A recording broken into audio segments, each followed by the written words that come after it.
Thank you, Nelson. Dawn.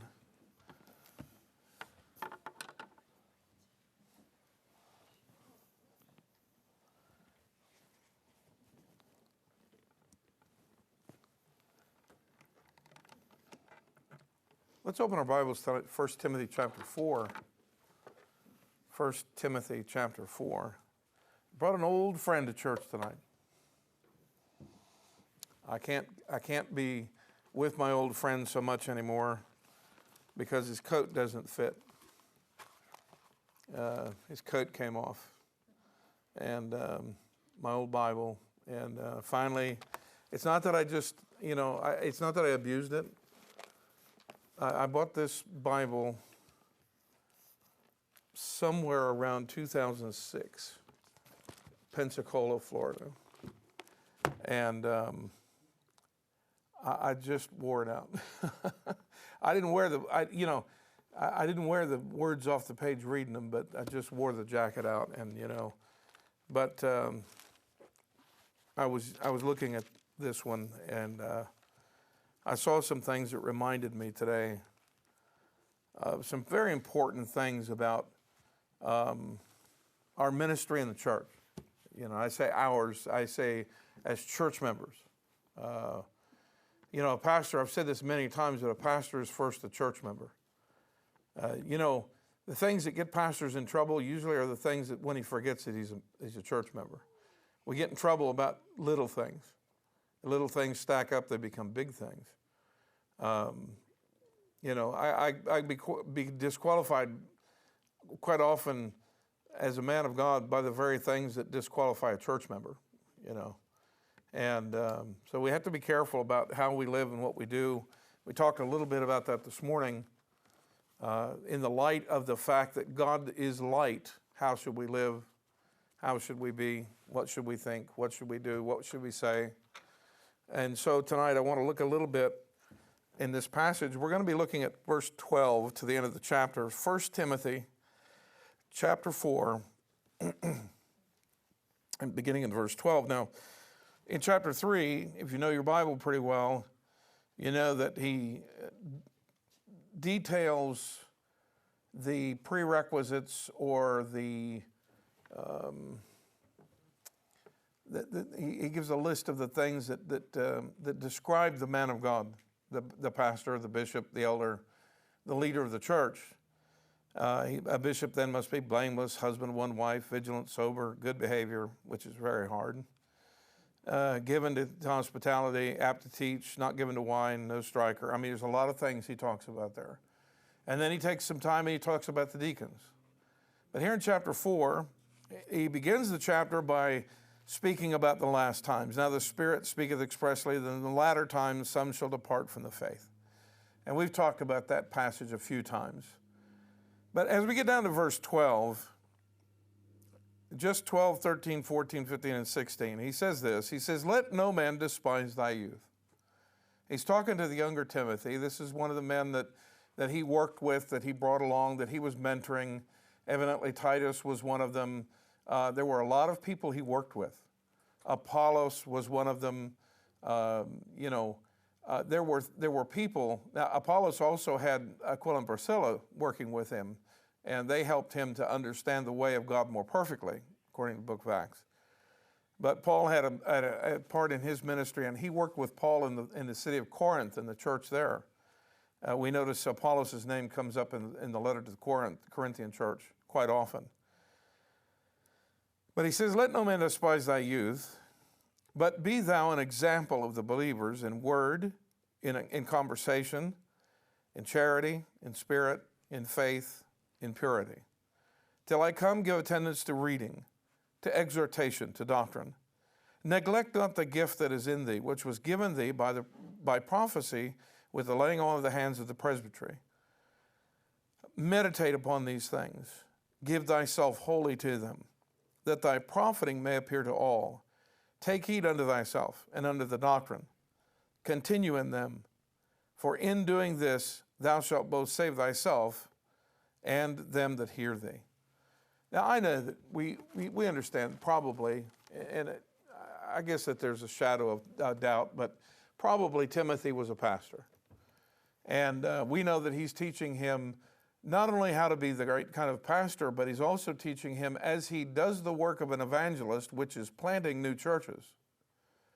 As he does that work, what kind of man should be leading the church? What kind of man should be a deacon in the church? How should their families be? How should the family of the pastor be? You'd be surprised how little we talk about the family of a pastor, yet Paul takes the time to stop and talk about them. And from the very beginning of our ministry as missionaries, way back before we ever returned to Portugal, I had some godly men that we learned under, that both of us, Kathy and I, learned under. And when they would call the missionaries in for a 2-week school, a lot of times, mission agencies will call the man in, he'll get the training. Ours they wanted the whole family there. And they wanted to know that the wife understood what she was getting into. And they had a youth pastor from a local church that would take the kids every day so that the parents could dedicate their day in studying and learning things. And the kids would go off and, I don't know, one year they were in Memphis and they went off to Mud Island. They saw the Memphis Belle, the B-17. They went to, I don't know, the Duck House or whatever that is, the mansion there with the ducks. Peabody Museum. I don't know. See, I didn't go, so I don't know. But they got to do a lot of things like that. The kids had a great time. Parents sat and were encouraged and instructed and directed. And it's good. I think possibly that some problems that crop up in pastors' families even are from low expectations of his family itself. And I'm not saying that it's the kid's fault or that it's the wife's fault. It might even be the preacher's fault because he dedicated himself so much to doing everything himself that his family was just kind of a semicolon that followed his statement. It was there, but, well, we don't pay attention to semicolons anyway. They're just a pause along the way. I have to have it so, but I can tell you, our mission director at the time, and I've said this too many times, but Ernest Gambrell used to say, and he said a lot of things. By the way, we had a list of Ernestisms, how he would say things. He would say things like Walmarts. Of course, he's from Mid-South. He's from Memphis, so, they didn't have to talk anyway. So and he would say things, and he'd say crazy things. We had a list of things, and everybody would go, oh, yeah, that's another one, But he used to say, if the cook goes home, you'll follow her. Pay attention to your family. And I think that there's not enough time spent, but Paul does talk about the family of the pastor. He talks about the family of the deacon. And maybe we don't spend enough time talking about these things, but, our families are important. And I say this I really don't like the way I'm going to have to say this, but you as a church member, I say just a church member. There's no just a church member. Church members are very important. Without them, the church wouldn't exist. A group of people in a building with no membership and no common fellowship, no direction, no common purpose, I'm not sure that that's called a church. There has to be some common purpose and some common belief and some common practice that draws them together and they commit to each other, and that makes the church where it wouldn't be. But, we look at these things and, as a church member, we need to give attendance to these things also. We need to take care of our families. It's not just the pastor that needs to do that. Each family needs to work one with another to make, I've said this too, and I probably wear this statement out, but, the church is made up of families. Families made up of individuals. And if the church is lagging, it could be because our families are struggling. If our churches are not going to be, it's become very popular, even on the television and stuff. I don't watch shows, but I know that they talk about weakest link. Well, there is a there is a saying about the chain is no stronger than its weakest link. And a church, is made up of families. And if our families are struggling, honestly, church is going to struggle. And if our individuals are struggling, then our families are going to struggle. And sometimes we need to put our finger on the pulse and find out where things are at and maybe adjust and maybe make some changes and go in a positive direction. But he says here to these people, now he's talking to Timothy, but I think that there's value for each one of us tonight. Because you may not realize this, but every person as a believer has a certain amount of leadership in their sphere of influence, if I could call it that. You say, well, I'm not a leader. I'm just a follower. I'm just here. I'm just, the dog is wagging me. I'm the tail. I'm the end of the point of the tail. I'm just hanging on. Everybody exhibits leadership. Everything we do and say affects other people, and that's what I'm talking about. We might not have a position. Our church doesn't have a deacon. We're searching for one. We lost them. I didn't know where the store is for deacons, or I'd go buy one. If somebody knows where that store is, the deacon store, then we can go buy one. And we don't have a deacon. So, you know what? Things still get done. The physical stuff that a deacon would probably be responsible for, it still gets done. And those people that do it, even if nobody knows who they are providing leadership in the church, even though they don't have a position of leadership. And I didn't want to say too much about this because just as soon as I say it, something will come up to make me a liar, but we're getting really close to having the first draft that we can give you the new Constitution or our proposal for a Constitution so that we can move on that. I told you that by the end of March we would hope to have that. And Nelson and I have been working together on this, and I hope to have that in 2 weeks to be able to give each member a copy so that you can take it home, you can scratch your head and you say, I don't understand, and come back and say, Pastor, I don't understand. But that's okay, because we'll talk about it, okay? The reason I say this is because for us to have a new Constitution as a church, the church has to vote for it in a positive manner. If we say no, then we'll just go back to the old one. But if we like it and we say yes, then we'll take this document and we'll move forward. It's not going to change any doctrines. I can tell you that right now. It doesn't change one doctrine. It does not change the teaching of the church. It doesn't change the practice of the church. And some of you are old enough to know that this document's pretty old, okay? And no one here that I know of had a hand in writing this document. In fact, I'm pretty sure I know where it came from. But, and that's not a bad thing, it's just that there's some things that needed to be corrected. And we've gotten the help of a law association, the Gibbs Associates, the Christian Law Association. We bought books from them. This church has had consults with them on the phone in the past. They've been a real blessing. And Brother Gibbs is a great man, and he's been a real help. But we're gonna get that.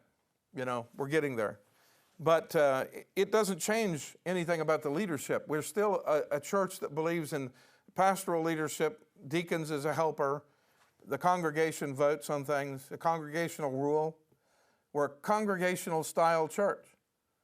I'm not the CEO, this isn't my business. The head of the church is Jesus Christ. Now I know he's the head of the whole body worldwide and in heaven and not in heaven, but I still believe that he is the head of the local church also. And unless we operate under his headship, we're going astray. So what I'm saying is that, we provide leadership whether it's an active position or not. Our leadership shows up in how we act, how we talk to others. As our church grows, and I believe in church growth, and I believe that our church is going to grow. And it has. We've made steps, and we've gone up and back down and up and down and back and forth. And I know that the church can grow, but as it grows, A year ago, we didn't have a teen class, and I had six kids back there. We've had all the way up to 10 in the class at times. And, we didn't have that class. Eventually, the pastor doesn't have to be the one to teach that class. We're going to eventually need somebody to teach the class. Nelson does a tremendous job in here with the adult Sunday school. I've taught it occasionally. He's taught it. We back and forth. We kind of tag team it occasionally. But when I got here, he was teaching, and, he was doing a good job. So I said, if it's not broke, don't fix it. But, being a Sunday school teacher is a privileged position. You get to affect what other people believe and think. You get to teach them what the Scriptures say. How much, remind me again, how much are we paying you for Sunday school? Yeah, right. He doesn't get paid for Sunday school, And Jason and Miss Holly been doing junior church. I didn't even know how long. I know it's been a few years. And now Dawn and Jason are running it, but Holly's still involved in it, still helping, and that's good. But do we need to give you a raise? Do we need to add a zero? And not only that, Jason buys prizes, and Miss Holly does all the bulletin boards and does all the printing and the thinking through all of that stuff. And it takes time. It's like you don't have anything to do with your life. You're still working, right, Jason? You still occasionally put your head in a washing machine and stuff? Yeah, okay. It's not the way it sounds. I mean, he works on them, so. Somebody's going to say, he didn't put his head in the washer. Yes, he did. I saw him do it once. What you have to do to fix those, nobody wants to know. And there's rodents, and there's cockroaches. Things that, even now, Jason is shivering in his boots.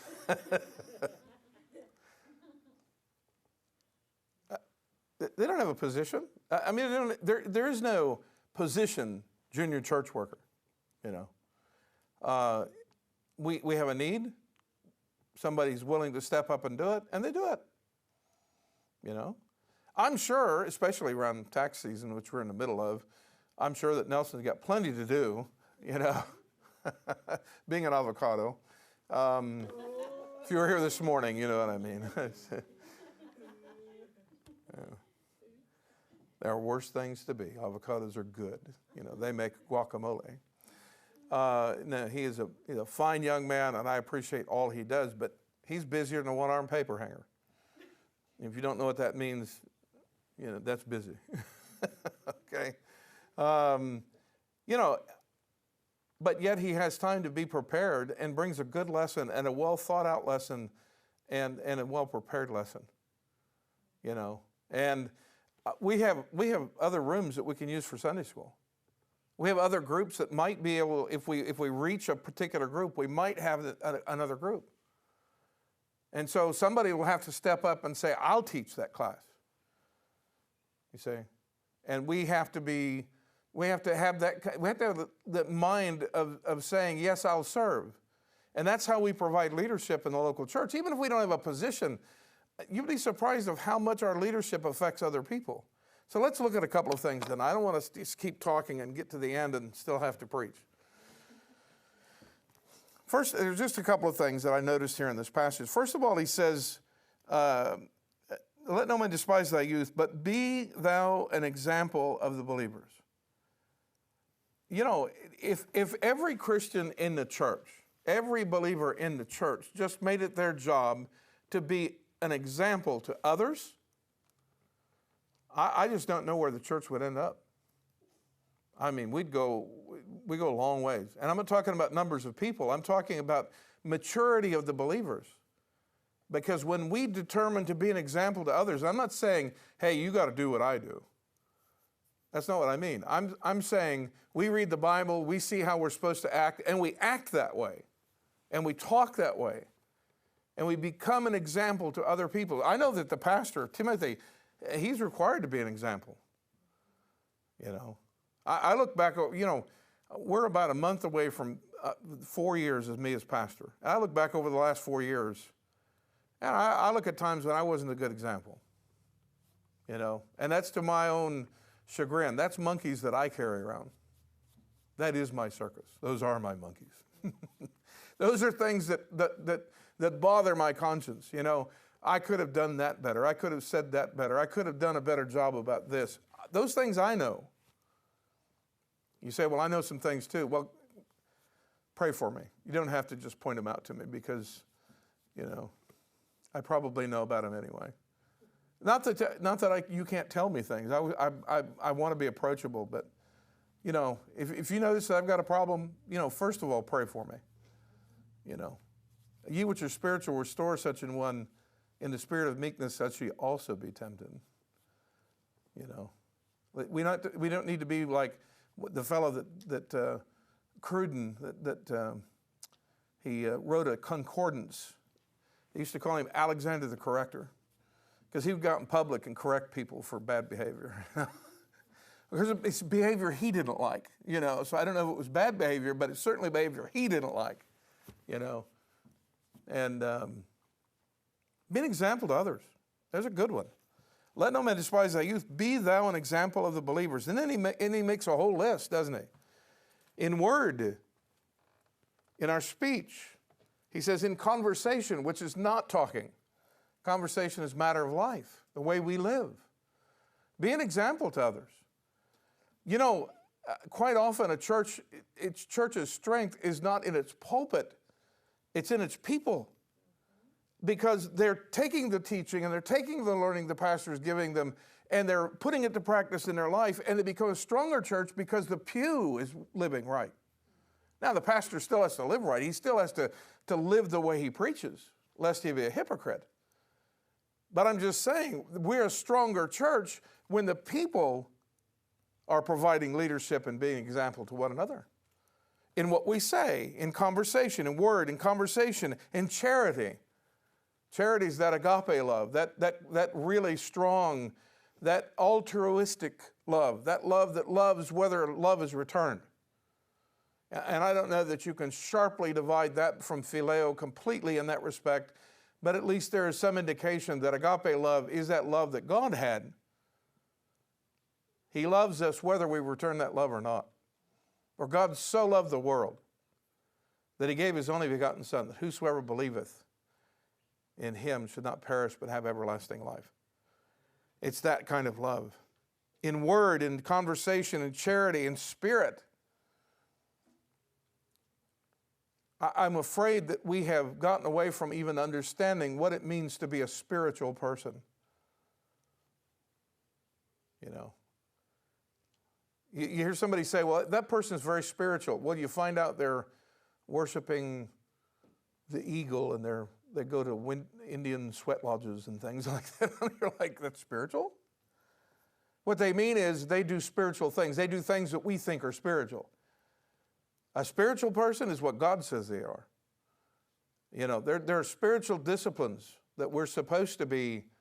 You know, a spiritual person prays. A spiritual person seeks the Lord in his life. A spiritual person tells others about Christ. I'm not saying about what results will come from that. I'm just saying that a spiritual person, there are certain disciplines that a spiritual person will do. And if you'd like to know more, I can recommend not only scripture verses, but I can recommend a book or two.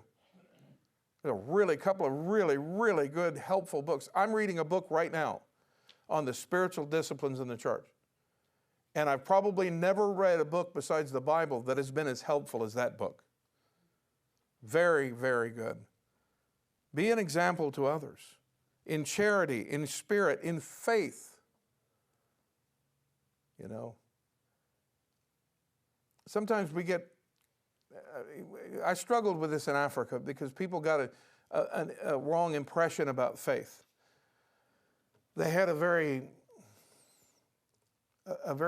erroneous or very wrong look at faith. They would say, you know, if you prayed about something and you had faith, it would absolutely come to pass.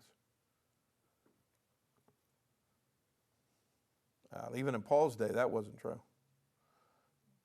You know, I don't know if they didn't have enough faith. You know, I mean, it's like people talk about healing. You know, well, you didn't get healed because you didn't have enough faith. Okay. What about the 4 guys that broke up the meeting and let the man in through the roof of the house to see Jesus? Whose faith was that? Because it wasn't the man's faith. He was taken there by 4 others. And, you know, are we going to say that Tychicus, was it Tychicus? No. Paul left him sick in an island. Was it Tychicus? Yeah. He said, I left him sick. Well, Paul, you can't heal him? Paul couldn't even heal himself. The great Paul, the great apostle, you know, he prayed 3 times for God to heal him, and he prayed 3 times for deliverance from the thorn in the flesh. And God said, what? My grace is sufficient. You're going to have to just carry this. You're going to have this. That's a hard answer, brother. Paul was a man that had given his life. He identified the gospel so strongly with himself. He said, it's my gospel. I live or die by this word, this gospel. And yet, Paul had to suffer some things. Apparently had a problem with eyesight. End of Galatians apparently says something about his eyesight. Look how big letters I'm writing. Not big a letter, but with big letters. Look at this. This is my handwriting. That's what he was saying. I, Paul, am writing this at the end here. You see, I'm writing this myself with great big letters so that you can see them. King George of England, you know. Wasn't it John Hancock that read it that big? And he said, I want the King of England to see it whether he's got his glasses on or not. Be an example in spirit, in faith, in purity. We talked about holiness this morning. That's a subject that doesn't get talked about very much. But that's not a subject that we can ignore. Let me move on. He says in verse 13, till I come, give attendance. To what? To reading, to exhortation, to doctrine. I learned this from the public school. Readers are leaders. But you know what? That works. That works. You know, if we read, we expose ourselves to a larger world, things that we might not know. Now, I don't read everything because there's a lot of things you shouldn't read. There's a lot of books that you don't want to read them. I'm not going to give you a list, but I can tell you some things that you say. Some of you say, yeah, I read that book and I shouldn't have read it. I can't unread it now. You know, there's some books that I got done reading and I said, why did I even waste my time? You know, I'm not going back there again, you know. You eat at that restaurant and they give you bad food, don't go back, you know. Well, maybe next time. Yeah, same book? No, I don't think so. But reading. And of course, Paul, when he's at the end of his life, he says, bring the cloak that I left. I suspect that Rome was a little colder than he expected. You know, and some of the year, I'm sure it was really drafty and cold, and he was in a prison anyway. He was in incarceration somewhere. But then he said, but bring the books, and especially the parchments. And I suspect that those parchments may have been scriptures of the Old Testament, but the books. And he said, I need something to read. I need something to compare. I need something to work on here. I want you to bring me reading material. And I don't want any to be like me. I read the first time I read a book cover to cover, I was in the 11th grade. I read a book about book burning. And I don't know why, but it caught in my head that I should read books because maybe they're going to burn them all and then I won't have any. So I started reading, and I got to where I was reading a book a week. Now, they were mostly books that were just, you know, whatever. You know, they were science fiction or they were stories or they, you know, because even the book burning book was Fahrenheit 451, which is the temperature that paper burns. That's why it's called that name. But eventually I got around to reading really good stuff. I got around to reading things that were very helpful. Not only the Bible, but really good books. And if you've ever been in my library in the office in there, you know I have a lot of books. I can't recommend everything that I have on the shelf. Some of that is negative material, and I keep it around because sometimes I need a negative source. I need to read what those people said to understand what they said so that we can protect against it. And I don't necessarily recommend a full diet of that. I'd be real careful about negative sources. But we do need to give attention, he says, to reading, to exhortation, to warning and to encouragement. One of the things that encourages me the most, and I've said this to several of you, is coming here on a Sunday night and seeing your faces. We're just encouragement. You're here, and just being here is an encouragement. Betty asked me one day, I don't want to call her out or, I'm not trying to, say anything, but Betty asked me one day, he said, I just feel like I'm not doing anything. I said, Betty, every time you come in that door, you encourage your pastor. You're here, And listen to me, she's got more things to complain about than probably all of us put together and never complains hardly at all. And when she says it, it's almost like an embarrassment. I didn't really want to say anything, but my knee hurts. Well, of course it hurts. She had a bad knee replacement for 11 years. It never quit hurting, and then she got it replaced again, and it still hurts. They could take you to the hospital and fix a part that's supposed to feel better, but it's not feeling better. But she's an encouragement. Reading, exhortation to doctrine, to teaching. You say, well, I'm not a teacher and I'm not a pastor and I'm not responsible for the doctrinal purity of the church. Let me cue you in on something. All members of the church are responsible for the doctrinal purity of the church. I mean, I've got my hands on the reins. I'm responsible. I'm the guy that actually has to answer for it. I'm the guy that can't say, well, ask brother so-and-so, I'm the buck where it stops, It stops on my desk. Fortunately, they haven't stopped on my desk. The deer stay outside. I don't want the deer in my office. I know what they leave behind,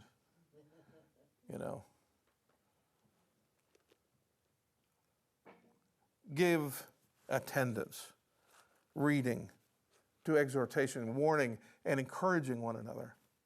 You see, these are things that we can express our leadership in the congregation one with another and contribute to the whole. Ephesians chapter 4 and verse 11 through 16 talks about the church, and it talks about the church in the local setting, and it talks about the ministry, and it talks about this and that. But it says that the church, let me just pause there real quick to look at that up. He says, but speaking the truth in love, the church may grow up into him in all things, which is even the head, is the head, even Christ, from whom the whole body fitly joined together and compacted by that which every joint supplieth. The church survives by what every joint supplies, what every part does. And he's not talking about financial offerings. He's talking about everything that we do. The effectual working of the measure, let me go back up. For whom the whole body fitly joined together and compacted by that which every joint supplieth, according to the effectual working in the measure of every part. Every part. Not just the pastor, not just the Sunday school teacher, not the song leader, the treasurer, the deacon, every part. Maketh the increase of the body unto the edifying of itself in love. So we need to take it upon ourselves to have some leadership in the congregation. You say, well, start out little. Just be a good Christian. Yeah, that's a good place to start. Just act like we're supposed to act. Like I said this morning, is it too much to ask for the children of God to act like their father? Or should we just expect the children of God to act like children of the devil? It's unfortunate in our day. Give attendance to reading, to exhortation, to doctrine. Yes, you may not be responsible for the safeguarding, the official safeguarding of the doctrinal statement, what this church teaches and believes and practices. But I can tell you this, the pastor can safeguard it all he wants, and if the church changes, the church is gone. The church changes. That's all there is to it, whether it does on paper or not. You see, I can't force an issue. I can't force you to believe things. What is the old saying? You can lead a horse to water, and you can't make him drink. Yeah. You can't. If the church won't follow the leadership, if it won't hold its doctrine, pastor's standing by himself. You know, every person in the church is responsible for the doctrine of the church in some way. I hope that when we teach about the doctrine of the church, the teaching of the church and the teaching of God and the teaching of the Spirit of God and the teaching of Jesus Christ and the teaching about these things, the doctrine, the teaching, I hope that at least in our hearts we can say, amen, this is what I believe. Yes, Pastor. If not, let's have a conversation. Nobody's going to browbeat you and go, run you off the path and say, we don't want your kind around here. Nobody's going to do that kind of thing. But if we need to have a conversation about doctrine, about teaching, let's have the conversation. Let's sit down and talk. Why not? Oh my goodness, I've got to speed up and quit. One of the things that I enjoyed the most that I was able to do in Africa, and I wish I could do this today. I really do. I don't know how often we did it, but we would take a Friday about once a month, sometimes more often. And some of the pastors would come from the churches, and they would come down and spend all morning and into the afternoon with me. They would get there in time for breakfast. Kathy would prepare some bread and some coffee and some other things for us. And we'd sit outside on my big patio. We had a big roof over the top. Whether it was good weather or bad, it was never cold. Because it never went below 60, so it was never cold. Sometimes it was hot at 8 o'clock in the morning. Sometimes it was already 90 degrees, And, but we're nutty. We still drink hot coffee. It's okay. But we would fellowship for a little while, and then we'd take 3 hours, and I would teach them through a curriculum about how to interpret the Bible, how to read and how to understand the Bible.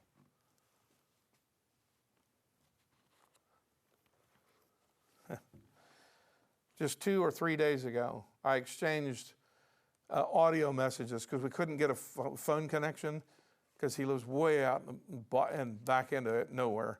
But some of you know and you remember Pastor Manuel from that church that we put a roof on. Just a couple of days ago, I would talk and he would record it, it would send it to him, he would record a message back. And he reminded me in that conversation of those Fridays and how much he missed having those Fridays so we could sit and talk about doctrine. We'd sit and talk about teaching. We'd take about 3 hours and go all that, and then I'd take about 2 more hours and all the way working up towards lunchtime, and I would just open it up and let them talk to me about either things that they didn't understand that they were reading in the Bible, or problems the church was facing, or difficulties, or things to pray about, and we would spend that entire time just emptying my heart into these men.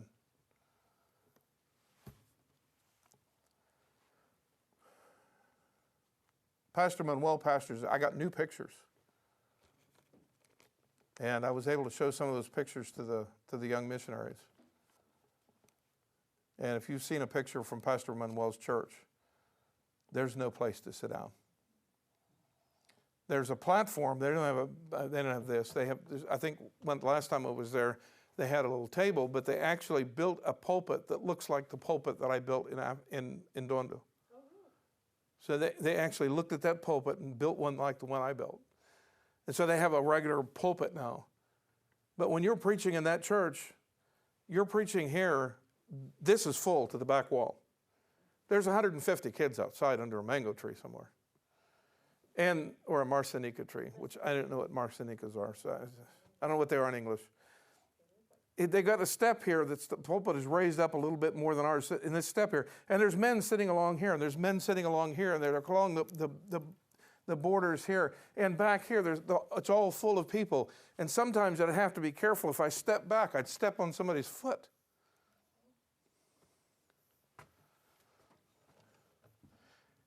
It's humbling to have a pastor that has 400 people in his church come to me and ask questions. And who am I? What I told the young men here, I'm not any great thing. I never put myself in a position. There is no position in the constitution and bylaws of that church that says the missionary is this or that. I wrote myself out of the constitution. And I told him, this is what I am, a catalyst. And one of those men is a scientist. He worked in microbiology, one of those young men. He's got a degree in microbiology, worked for a water company. And I said, tell him, because the other guys are 7 years younger than him, I said, tell him what a catalyst is. And he just came out with a textbook definition. You know, something that provokes a reaction in something else. I said, that's exactly what I was. But you know what? We can be that kind of catalyst. We can be that kind of person inside the church, position or no position. We can be that kind of person by just being the kind of person God wants us to be and having an effect on others. We don't have them anymore. I don't even think we had them since I've been a Christian. But what did they call them? The word escapes me, and it's not in my notes. They would encourage people that were... Encouragers? No, they had another name for it. Exhorters. Yeah, I heard Don. Exhorters.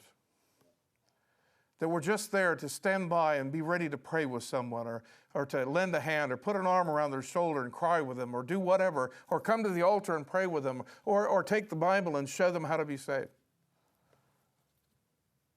Now, we have personal workers. I mean, we don't have anybody designated as a personal worker to come to the altar and work with somebody. That's probably an area we need to do some work on. But I do have people that I trust. On occasion, we've had somebody in the congregation say, I want to know more about how to be saved. And at least once or twice, I've asked Nelson to go and sit with them and take his Bible and show them while I finish the service. You know? How much effect do you want? I still have not brought your Bible to church. I was on a bus taking a tour in Boston years ago with some Christians. I was in a missions conference, and the pastor took us down to Boston to show us some things. And we went to all different kind of places, and Christian burial, cemeteries. We saw Adoniram Judson Gordon, A.J. Gordon's grave. We went to the church that launched Adoniram Judson to Burma. We sat in the pew, in the actual bench where Adoniram Judson sat, you know. You kind of feel things. No, you couldn't feel anything. It was just there, you know. But it was spectacular. We wrote by, and he said, now look right there on the side of the wall. And there's about a 6 or 8 foot brass plaque about that thick, right there. This is the site where a young man worked in a shoe store. And his Sunday school teacher would take the young men, and he had a little trap and a little pony, and he would take them to the park, and he would, if they come to Sunday school, then he would take them and ride them around the park with the trap and the pony. And I don't know if you can tell me who that man was. Some of you can, I know, because you've heard the story 100 times.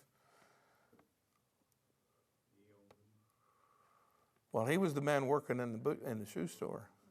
But who was the other fellow?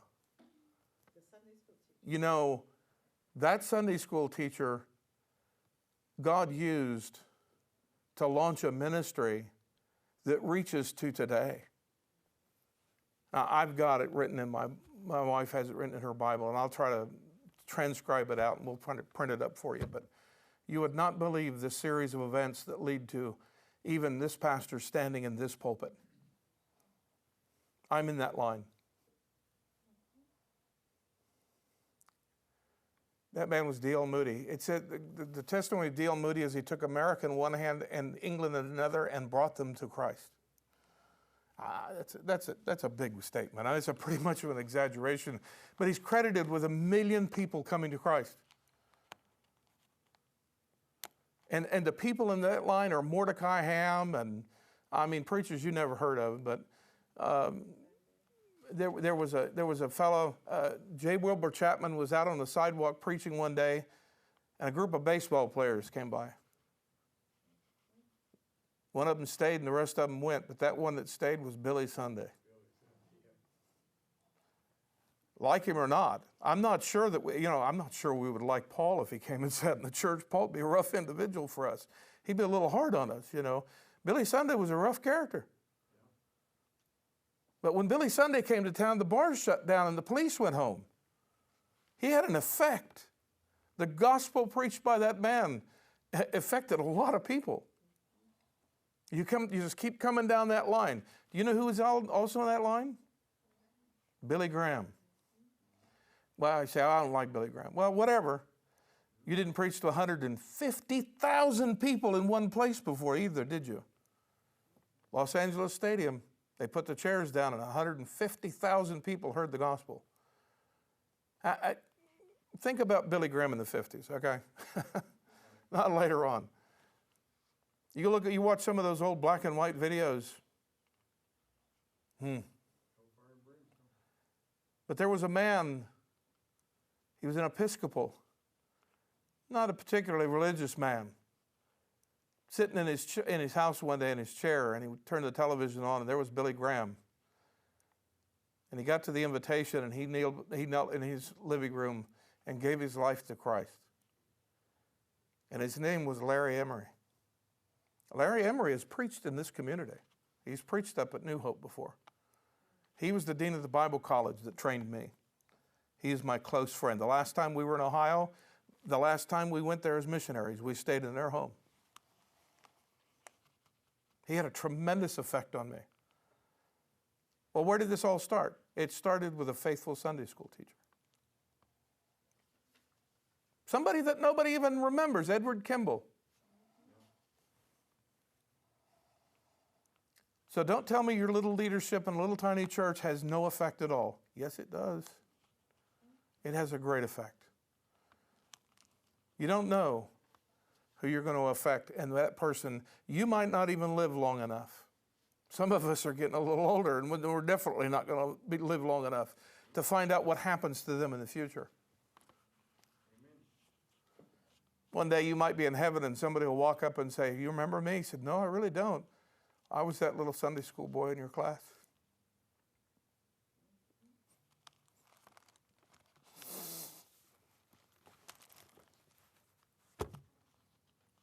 God got a hold of my heart. And I went to the deepest, darkest jungle, and God saved Indians because I was in your Sunday school class and you encouraged me. What we can do, we must do. He also says, neglect not the gift that is in you. Now, he's talking about a very specific thing for Timothy, but listen to me. God gives each one of us gifts.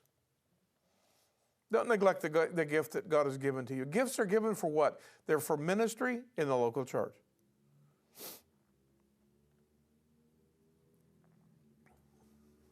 He said, meditate on these things. Give thyself wholly to them. Think, review, adjust, and dedicate. Give yourself to them. Take heed unto thyself and unto the doctrine. Continue. In so doing, not only save yourself, but those that hear you. You know, God's going to use each one of us. And if we're willing to be used, He will use us in a tremendous way, in ways that we might not even be able to fathom. and we can affect other people's lives. Every person in here has people in your life that I don't know. Your area of influence, you have people at work or in the community, or people you run into at the grocery store, hopefully with your car, buggy, not your car, in the parking lot. But you run into them there and you talk to them, and yesterday I went to a food truck. I love food trucks. I don't go to them very often, but I went and had fish and chips at a food truck.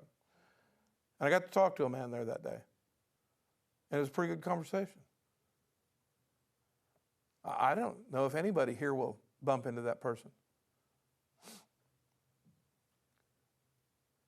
But if we'll allow God to use us, and we just use our leadership to affect others, there's no telling what God can do. There's so many stories. Just the few that I know, there are so many stories. Do you know that a medical doctor in England was burdened? And honestly, missions was just really starting to be a big thing. The mission to India was going, and there were missionaries in Africa, and it was just beginning to be a thing, really, a movement in the UK and England. There was a medical doctor who he knew that he had to do something, and he knew he wanted to go somewhere where no one had been before and work with a group of people, and God had burdened his heart. And he made a determination that he would never ask for anything. He would never tell anyone else. He would only tell God. He went to China with a missionary work and was an utter failure at the beginning. The missionaries wouldn't go outside the area where they lived. They would go to the gate and talk to people, but they wouldn't go outside. It took him a while to get over that, and it took him a while before he realized that they're not being effective, and the only way to be effective, and they thought he was crazy. In fact, they thought he was so crazy they disassociated themselves from him. He began living out there among the people. He became so much like them that he started dressing like them. In fact, he cut his hair the way with the big long knot that they would wear in that community, and he made himself like them. By the way, Paul's got a whole half of a chapter about what he would become to win others. It's a very interesting chapter. It's over in 1 Corinthians. He got to the point where he had to completely break ties with his financial support. And he left that mission by himself, J. Hudson Taylor, in China. At the time of his death, the China Inland Mission had 1,000 missionaries in China. And he started it. You say, well, that was back then when things like that could happen. You know what Martin Luther, what Kitty asked Martin Luther one day? He was so despondent. He was walking around the house, and he was just so despondent that she decided she had to take action, and she hung crepe paper, black crepe paper, all over the house. That's what they would do when there was a funeral.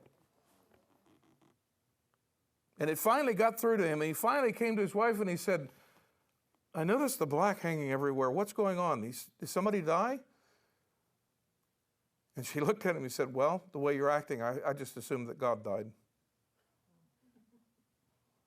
You talk about shaking a man up. Do we act like God's still alive? Do we act like God could have another J. Vernon McGee? Another one of those too, okay? That's all right.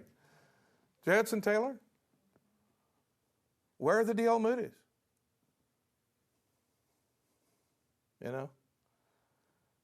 Say, well, God doesn't do that anymore. That's not what Jonathan Edwards thought. I never heard him preach because I'm not as old as Brother Booz, so, He preached 200 years ago. A place called Enfield, Connecticut. I have been to Enfield, Connecticut a few times. Went to the McDonald's there once. I heard he was dry as cracker juice to listen to. I heard that just nothing, no appeal at all to listen to that man. But there was something.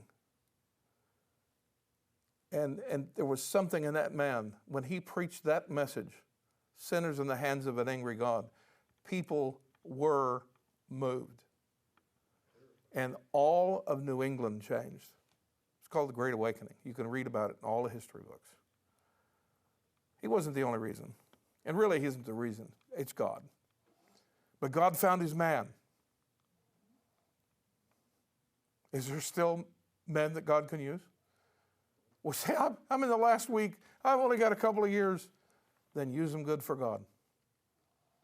You might have a lot longer than you think. Use them good for God. Let's pray. Father, thank you tonight. And thank you for your blessings this time, this evening.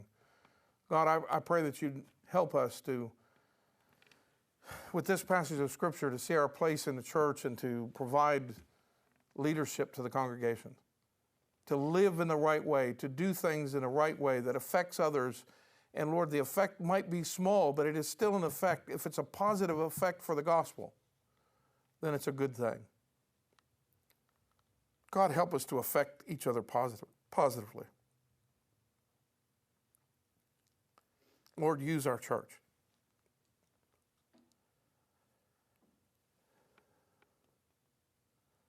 Not too long after the day of Pentecost, it was just 120 in an upper room, and not too long before that, there was just 11 men up on the hilltop talking to Jesus. But not too long after that, it said that they had come to this city also, and they had turned the world upside down. Lord, teach us what it takes for 11 people to turn over the world. And Lord, I pray that you'll be pleased to do it again, that you'll revive your work in the midst of the years. God, thank you. Thank you for your word. Thank you for your spirit. I pray as we go from this place, Lord, that you'd help us to see things this week, that you'd help us to see the world the way you see it, Lord. Work in our hearts, Father. I pray in Jesus' name. Amen.